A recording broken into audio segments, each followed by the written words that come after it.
สติมาปัญญาเกิดเจริญพรออกตนโยมทั้งหลายหาฟังมงคลชีวิต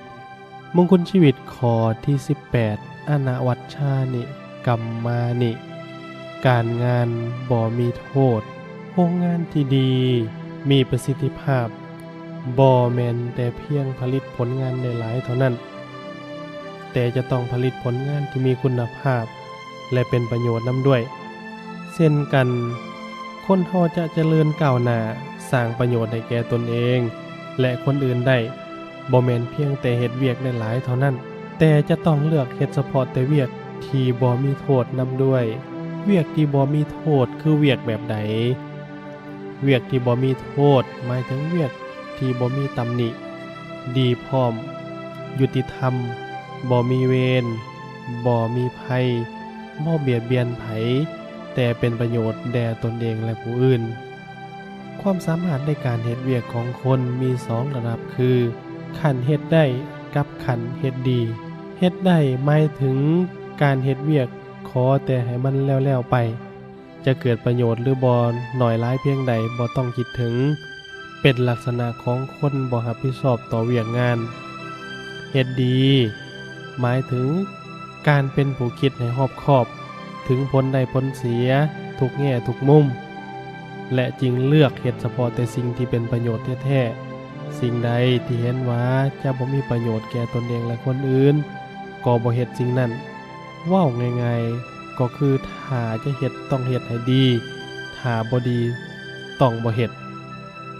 เว้าได้อีกแนวหนึ่งว่าเฮ็ดได้หมายถึงเฮ็ดสิ่งต่างๆได้ตามที่ตนอยากได้อยากเฮ็ดเช่นอยากด่าไผก็ด่าอยากได้ยศอยากได้ตำแหน่งก็หมายหมั่นญาติแยงเอาให้ได้ผิดถูกชั่วดีแนวใดบ่ต้องคำนึงถึงการเฮ็ดได้จึงเป็นเพียงคุณสมบัติเบื้องต้นของคนเฮ็ดเวียกเท่านั้นคนมีสันดีๆแล้วต้องถึงขั้นเฮ็ดดีคนเฮ็ดดีนั้นมีคุณสมบัติในตัวอยู่2อย่างคือนอกจากจะเฮ็ดได้แล้วยังสามารถเลือกบ่เฮ็ดก็ได้ถ้าเห็นว่าเฮ็ดแล้วจะบ่ดีอย่างนี้จริงจะเก่งแท้อาจเปรียบได้ว่าคนเฮ็ดเวียกขันทำอิฐก็คือกันกับเด็กน้อยที่หาก็ฮู้จักกินเฮ็ดเป็นแต่เพียงจับของเข้าใส่ปากแล้วก็กลืนลงท้องไปกินขันนี้เอิ้นว่ากินได้ยังบ่แม่นคนกินเป็นยังบ่มีความดีพิเศษหยังหลายถ้าผู้เลี้ยงดูเผลอเด็กน้อยก็อาจจับสิ่งที่เป็นพิษใส่เข้าไปในปากแล้วกลืนลงท้องเฮ็ดให้ผู้ใหญ่เดือดร้อน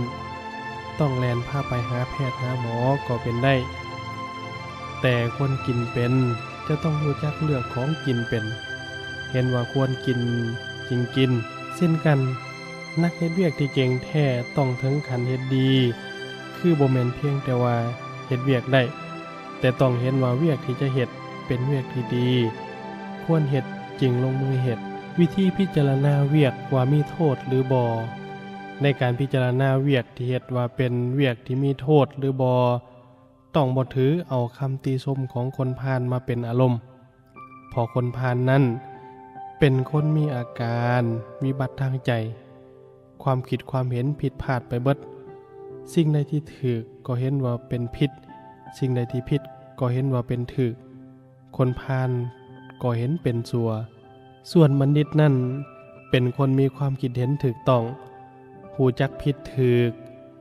ฮู้จักชั่วจักดีฮู้จักบาปบุญคุณโทษทั้งเป็นคนมีศีล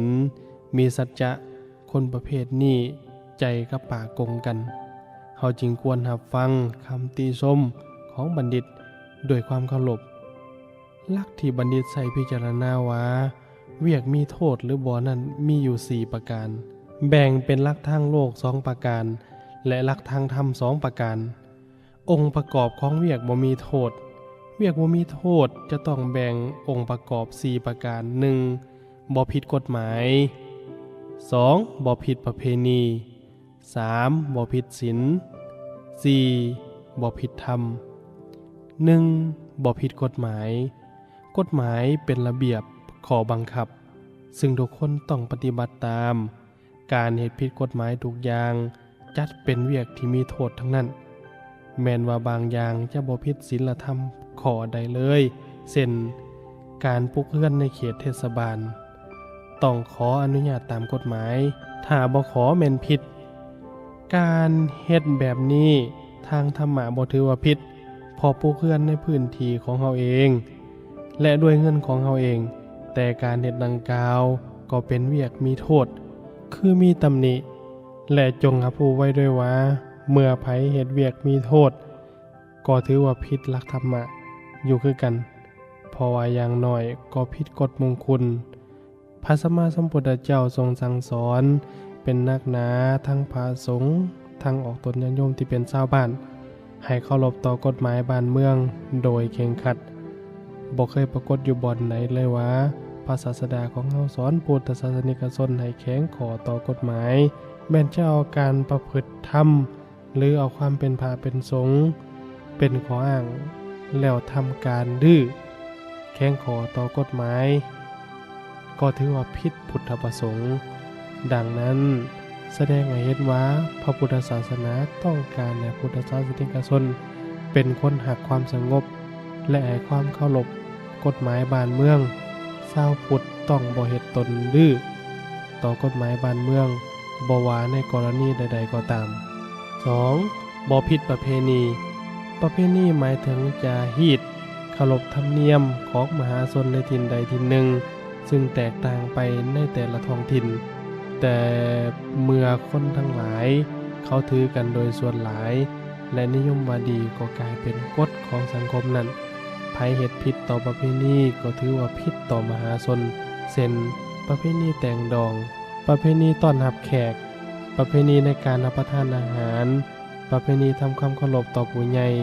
ซึ่งแตกต่างกันไปในแต่ละท้องถิ่นจึงต้องศึกษาให้ดีเฮาชาวพุทธเมื่อจะเข้าไปสู่ชุมชนใดก็ต้องสอบถามเบิ่งก่อนว่าเขามีประเพณีแนวใดแน่แม่นหยังที่พอโอนอ่อนผ่อนตามกันได้ก็ควรเฮ็ดนำเขาแต่ถ้าเห็นว่าเฮ็ดไปแล้วก็จะเกิดความเสียหายแก่ตัวเฮาเสียหายแก่ภูมิธรรมและศักดิ์ศรีของชาวพุทธก็ควรงดเว้นซะอย่าเข้าไปเกี่ยวข้องเช่นบ่ให้เกียรติแก่ผู้สูงอายุดูถูกผู้หญิงของคนอินเดียบางเหล่าประเพณีถือเลิกถือยามจนเกือบบ่มีโอกาสได้เฮ็ดเวียกเฮ็ดการ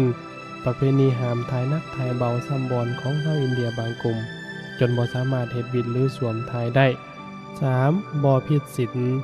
ลเป็นพื้นฐานของการเฮ็ดความดีทุกอย่างแม้ในไตรสิกขาซึ่งเป็นหัวใจของชาวพุทธศีลเป็นพื้นฐานของสมาธิเป็นพื้นฐานของปัญญาเป็นเครื่องบรรลุนิพพานดังนั้นผู้ที่คิดจะเฮ็ดความดีโดยบ่ว่าซ่าในการรักษาศีลเลยจึงเป็นการคิดสร้างวิมานในอากาศ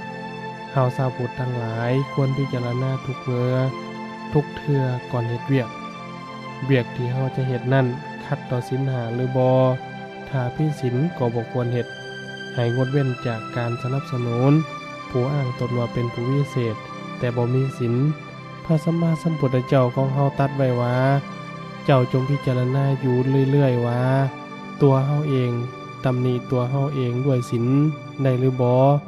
เจ้าจงพิจารณาอยู่เรื่อยๆว่าท่านผู้คิดควรดีแล้วตำหนิเฮาโดยศีลได้หรือบ่ 4. บ่ผิดธรรมะคือความถูกความดีในการประพฤติปฏิบัติในการเฮ็ดเวียกทุกเทื่อต้องคิดถึงขอธรรมะที่พระสัมมาสัมพุทธเจ้าได้ตรัสไว้ให้ถ้วนเพราะเวียกบางอย่างแม้นจะบ่ผิดต่อกฎหมายบ่ผิดต่อประเพณีและบ่ผิดต่อศีลแต่อาจผิดหลักธรรมะได้ดังเช่นการปลูกความเครียดแค้นคิดพยาบาทอาฆาตเป็นการผิดต่อหลักกุศลกรรมบทการเกียจคร้านผิดหลักอิทธิบาทการเป็นนักเลงการพนันเจ้าสู้ผิดหลักอบายมุขดังนั้นเมื่อเฮาเฮ็ดเวียกตัวจะเป็นเวียกทางกายทางวาจาหรือทางใจก็ตามต้องเฮ็ดให้ถูกต้องตามกฎหมายประเพณีศีลและธรรมะจึงจะได้ชื่อว่าเป็นคนเฮ็ดเวียกบ่มีโทษบางคนมีปัญหาว่าใจก็ต้องการเฮ็ดเวียกบ่มีโทษแต่เมื่อเฮ็ดเวียกยามใดก่อนจะฮู้ว่าเวียกที่ตนเฮ็ดนั้นเป็นเวียกมีโทษก็ซ่าเกินไปเสียแล้ว เฮ็ดไปแล้วจึงมีปัญหาว่าเฮ็ดแนวใดเฮาจึงจะเป็นคนฮู้จักก่อนเฮ็ดวิธีฮู้ก่อนเฮ็ดเวียกทางศาสนาสอนเรื่องการเฮ็ดเวียกไว้ว่านิสสัมมะกะละนังเสยโยคือคิดเบิ่งคักๆก่อนแล้วจึงลงมือเฮ็ดนักเฮ็ดเวียกสมัยนี้ก็มีคติว่าอย่าดมก่อนเห็นอย่าเส้นก่อนอ่านซึ่งก็เป็นการปฏิบัติตามหลักธรรมนั่นเองแต่การเฮ็ดเวียกแบบนี้คนหนุ่มสาวบ่ค่อยมักเฮ็ดหลายปานใดพอใจฮ้อนเวลาเสนอเวียกให้ผู้ใหญ่พ่อทานบอกว่าขอคิดเบิ่งก่อนเด็กน้อยก็มักจะขัดใจหาว่าคนเฒ่าขี้ย้านเฮ็ดหยังบ่เด็ดขาดความจริงบ่แม่นกล้าหรือย่านแต่เป็นเรื่องการใช้ความคิดทานต้องการฮู้ก่อนเฮ็ดบ่แม่นเฮ็ดก่อนฮู้มีคำถามต่อไปว่าแล้วเฮ็ดแนวใดจึงจะฮู้ก่อนเฮ็ดข้อสำคัญคือต้องเฮ็ดใจเฮาให้ไม่ออกจากความอวดดีถือทิฏฐิมานะต้องยอมรับเฮาบ่แม่นคนเก่งที่สุดเฮาบ่แม่นคนฉลาดที่สุดยังมีผู้เกิดก่อนเฮาฮู้เห็นมาหลายกว่าเฮาให้หลุดพ้นความจองหองโอ้อวดลงได้เสียดังนี้คนนั้นจะมีหวังเป็นคนฮู้ก่อนเฮ็ดถ้าปรับปรุงตัวอย่างนี้บ่ได้ก็บ่มีหวังจะต้องเป็นคนเฮ็ดก่อนฮู้อยู่ไปเรื่อยไปเสียงตกแล้วจึงฮู้ว่าตนบ่เอาใจใส่ในการทำเฮียนตับแข็งแล้วจึงฮู้ว่าตนกินเหล้าหลายโพดหมดตัวแล้วจึงฮู้ว่าตนบ่ควรเล่นการพนันหายแห้งขึ้นจนถึงได้เข้าคุกแล้วจึงฮู้ว่าบ้านเมืองมีคือมีแปรประเภทของเวียกที่บ่มีโทษเวียกที่เฮาเฮ็ดแบ่งออกเป็น2ประการคือ 1. เวียกที่เฮ็ดเพื่อประโยชน์แก่ตนเอง 2. เวียกที่เฮ็ดเพื่อประโยชน์แก่ส่วนรวมผู้ที่เฮ็ดเวียกบ่มีโทษก็หมายถึงผู้เฮ็ดเวียกทั้ง2ประการอย่างถูกต้องและสมบูรณ์ตามกฎเกณฑ์ทั้ง4ประการดังที่ได้กล่าวมาแล้วเวียกที่เฮ็ดเพื่อประโยชน์แก่ตนเองคือการเฮ็ดเวียกหาเลี้ยงชีพต่างๆเช่นเฮ็ดนาเฮ็ดไร่เฮ็ดสวนค้าขายเป็นครูเป็นสร้างไม้สร้างจักรกลซึ่งเป็นเรื่องประกอบอาชีพนี้พระพุทธเจ้าตรัสว่าอาชีพต้องห้ามต่อไปนี้พุทธศาสนิกชนบ่ควรเฮ็ดอันใดแก่ 1. การฆ่าอาวุธ 2. การฆ่ามนุษย์ 3. การฆ่ายาพิษ 4. การฆ่ายาเสพติด 5. การฆ่าสัตว์เพื่อนำไปฆ่าไผก็ตามที่ประกอบอาชีพหาประการข้างเทิงได้ชื่อว่าเฮ็ดเวียกมีโทษและก่อให้เกิดโทษแด่ตัวเองหลวงหลายสุดประมาณแม้นจะหังมีร่ำรวยไว้ก็บ่คุ้มกับบาปที่ตนได้เฮ็ดไว้เวียกที่เฮ็ดเพื่อประโยชน์ส่วนรวมคือการเฮ็ดเวียกสงเคราะห์ช่วยเหลือคนใกล้เคียงและช่วยเหลือเวียกงานที่เป็นประโยชน์ต่อสังคมและส่วนรวมเช่นสร้างขัวเฮ็ดถนนหนทางสร้างศาลาสร้างกุฏิวิหารเฮ็ดบ่อนพักเช้าบ่อนพักแคมป์ทางและอื่นดังมีนิทานชาลกที่กล่าวไว้ว่ามีคนทุกข์ให้ผู้หนึ่งไปอาศัยอยู่กับคนอุปถากผู้เป่าห้องชายทุกข์ให้เข็นใจคนนั้นมีความเหลื่อมใสในการเป่าห้องจึงเที่ยวไปเป่าห้องให้คนไปฟังธรรมให้คนทั้งหลายทำบุญดังนั้นมหากษัตริย์เห็นคนทำบุญให้ทานหลายขึ้นจึงถามราชบุรุษว่าย้อนสาเหตุอันใดราชบุรุษจึงตอบว่ามีชายทุกข์ให้เข็นใจไปห้องเป่าให้คนมาทำบุญพระราชาจึงประทานรางวัลให้แก่ชายทุกข์ให้นั่นชายทุกข์ให้คนนั้นก็ยิ่งมีกำลังใจไปเป่าห้องให้คนมาหลายขึ้นกว่าเก่าพระราชาจึงประทานม้าให้ตัวหนึ่งขี่เป่าห้องคนทั้งในเมืองและบ้านนอกบรรดาให้ชายทุกข์ให้นั่นมีกลิ่นปากอันหอมหวนขึ้นมาด้วยพลานิสงส์การเป่าห้องให้คนมีจิตใจเป็นกุศลคันสิ้นชีพลาชนก็เอาตนไปบังเกิดอยู่เทิงสวรรค์มีวิมานอยู่สุขสำราญคันสิ้นบุญนั้นแล้วก็ได้ลงมาเกิดในเมืองสวัสดีได้เป็นอมาตย์ของพญาพราณสีมีชื่อว่าสันติอมาตย์เมื่อได้ฟังธรรมจากพระศาสดาก็ได้สำเร็จเป็นอรหันต์ตัดกิเลสได้อย่างสิ้นเชิงนี่เป็นตัวอย่างการทำบุญโดยบ่ต้องเสียเงินก็ได้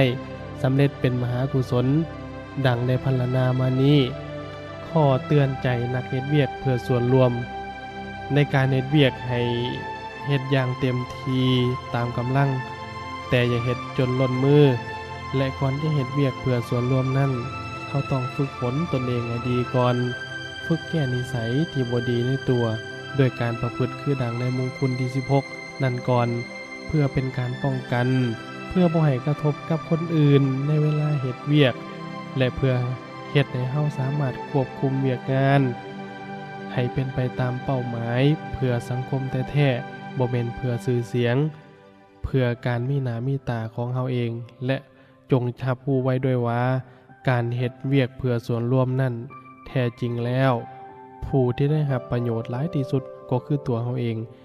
คือได้ทั้งบุญกุศลและได้อุปนิสัยอันดีไปในเบื้องหน้าและทั้งสร้างสิ่งแวดล้อมที่ดีแด่ตัวเองนำด้วยส่วนประโยชน์ที่คนอื่นได้รับนั้นถือเป็นเพียงผลพลอยได้เท่านั้นถ้าคิดในแนวนี้จะเฮ็ดให้ใจสบายมีกำลังใจในการเฮ็ดเวียกและบ่คิดทวงบุญแทนคุณเอากับไผนอกจากนั้นผู้ที่เฮ็ดเวียกเพื่อส่วนรวมจะต้องหัดรักษาศีล8รักษาอุโบสถศีลเพื่อเป็นการฝึกควบคุมอารมณ์ให้ดีเพราะการเฮ็ดเวียกเพื่อส่วนรวมนั้นจะต้องปะปนร่วมกับคนจำนวนหลายมีโอกาสที่จะต่ำกันกระทบกันล่วงเกินกันได้ง่ายเฮ็ดให้เดือดร้อนในภายหลังทั้งที่เฮ็ดด้วยความหวังดีตนเองก็มีกรรมติดตัวไปและก่อนที่จะเฮ็ดเวียกเพื่อสังคมให้ปรับปรุงสภาพในครอบครัวของตนเองให้ดีต้องมีเวลาให้ลูกให้ครอบครัวให้เพียงพอครอบครัวจะได้มั่นคงเป็นสุขส่งผลให้เฮาได้เฮ็ดเวียกอย่างเต็มที่โดยบ่ต้องห่วงหน้าห่วงหลังตัวอย่างการเฮ็ดเวียกที่บ่มีโทษ 1. การรักษาอุโบสถศีล 2. การเฮ็ดเวียกช่วยเหลือกันในทางที่ดี 3. การสร้างสถานที่ปฏิบัติธรรมเช่นวัด 4. การปลูกต้นไม้เพื่อบูชาพระรัตนตรัยและเพื่อให้คนได้พึ่งพาอาศัย 5. การสร้างครัวเพื่อให้คนสัญจรไปมาอย่างสะดวก 6. การสร้างระบบเก็บน้ำประปาสร้างแหล่งน้ำเพื่อให้ประชาชนได้ใช้สะดวก 7. การตั้งน้ำดื่มน้ำใช้ไว้ให้คนได้ใช้สะดวกสบาย 8. การให้ที่อยู่อาศัยแก่บุคคล 9. การตั้งอยู่ในบุญกุศลหรือตั้งอยู่ในบุญกิริยาวัตถุ10ประการ 10. การถึงพร้อมด้วยศีลและเจริญสมาธิภาวนานิสงส์การเฮ็ดเวียกบ่มีโทษคนเฮ็ดเวียกมีโทษนั้นได้กับเสียเป็นเงาตามตัวยิ่งได้เวียกหลายกรรมแห่งถูกใจหลายขึ้นเขาทำนองอิ่มท้องแต่บกพร่องทางใจยิ่งหังยิ่งมีได้ทรัพย์หลายเท่าใดโอกาสที่จะเสียคนก็ยิ่งหลายเท่านั้นยิ่งเฮ็ดก็ยิ่งทุกข์คุณความดีในตัวลดลงเรื่อยๆส่วนคนที่เฮ็ดเวียกบ่มีโทษนั่นจะก้าวหน้าไปสู่ความสุขแท้และความเจริญแท้ถึงแม้นจะบ่หังบ่มีทรัพย์สมบัติหลายแต่ก็รวยความดีคนเฮ็ดเวียกบ่มีโทษนั้นจะหลับก็เป็นสุขจะตื่นก็เป็นสุขบ่อายไผบ่ต้องระแวงไผเพราะเวียกที่เฮ็ดนั้นเป็นประโยชน์แก่โลกล้วนๆบ่มีโทษปะปนเลยชื่อว่าได้ทดแทนบุญคุณของโลกที่อาศัยที่เกิดมาเมื่อเฮ็ดเวียกเสร็จสิ้นเรียบร้อยแล้วก็จะได้สันติสุขเป็นเครื่องตอบแทนไปชั่วกาลนานยศยอมเจริญแก่ผู้มีความมันมีสติมีเวียกการสะอาดคิดควรแล้วจึงเฮ็ดสำรวมแล้วเป็นผู้อยู่โดยธรรมบ่ประมาทการเฮ็ดเวียกเฮ็ดการเฮ็ดงานที่บ่มีโทษนั้นยอมนำความสุขมาให้ถ้าท่านทั้งหลายอยากมีความสุขความเจริญจงตั้งตนอยู่ในความถูกต้องเห็นความชั่วว่าเป็นความชั่วเห็นความดีว่าเป็นความดีหักในความเป็นคนหักในความเป็นบุญหักในความเป็นกุศลเวียกงานทั้งหลายจะเจริญรุ่งเรืองไปตลอดกาลนาน